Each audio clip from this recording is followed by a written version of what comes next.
नमस्ते सर। नमस्ते मैया नमस्ते आउनुहोस् ठिक छ बसौँ हजुर के भएछ हजुरलाई के समस्या भएछ भन्नु केही समस्या त भएको छैन यसो भेट्न मन लागेर भेट्न मन लागेर हो 2007 मा हो नि हैन सर उता डायबिटिज पेशेन्ट पहिला सुरु 2007 मा चाहिँ अब पहिला अब मान्छेलाई सुगर कसलाई देखाउने त्यो फिजिशियनहरु मात्रै हुन्थ्यो हैन अब डायबिटिज नै हेर्ने र थायराइड हेर्ने जुन हर्मोन सम्बन्धी विशेषज्ञ छ एन्डोक्रिनोलोजिस्ट भन्छ नि त्यसलाई सो एन्डोक्रिनोलोजिस्टहरु चाहिँ हामी नै पहिला सुरुमा हामी पढेर आएको भयौं त्यही कारण सुरुमा चाहिँ हामीले चाहिँ अब नेपालमा पनि धेरै डायबिटिज छ सब धेरैलाई फैलिरहेछ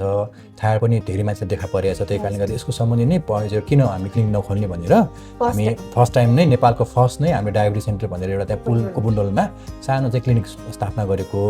अब पछि राम्रो हुँदै गयो बिरामीहरूले विश्वास त हो नि बिरामीको विश्वास जित्न सक्यो हामीले अनि सानो ठाउँबाट ठुल्ठुलो हुँदै गएर अहिले चाहिँ हाम्रो आरुष लाइफस्टाइल हस्पिटल भनेर हामीले खोल्यौं अब यो पनि स्पेशली हामीले खोलेको चाहिँ डायबिटिज थाइरोइड अरू हर्मोन सम्बन्धी रोगहरुको लागि नै हो साथसाथै पनि अरू पनि अहिले हामीले चाहिँ सुविधाहरु थप्यौं हैन जस्तै हाम्रो नाक कान घाँटी ENT छ सर्जन छ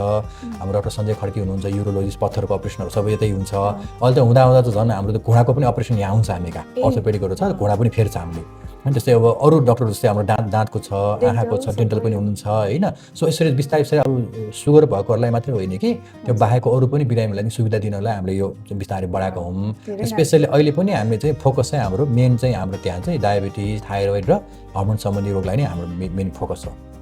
हैन मैले चिनेको जस लगभग 17-18 वर्ष अगाडि भइसक्यो नि म बच्चा बेला घिनी तिमी बच्चा भएन बेला फर्स्ट सुरुको तिमीले फास्ट तिमी त हो नि स्टाफ तिमी थियो अनि को त्यो सुमित्रा भन्ने थियो के अरे अनि सोन्दिरी थियो नर्समा अनि मनिषा थियो हैन अनि फर्स्टमा हेर्छु जस्ट आरुष हस्पिटल खोल्नु धेरै खुसी लागिरहेछ ल आफ्नो यस्तो फिल भइरहेछ नि हैन आफै जस्तो भइरहेछ तिमीलाई त अनि धेरै बधाई छ है ल एकदम राम्रो गर्दै जानुहोस् हस् थ्यांक यू आउँदै गर्नु होला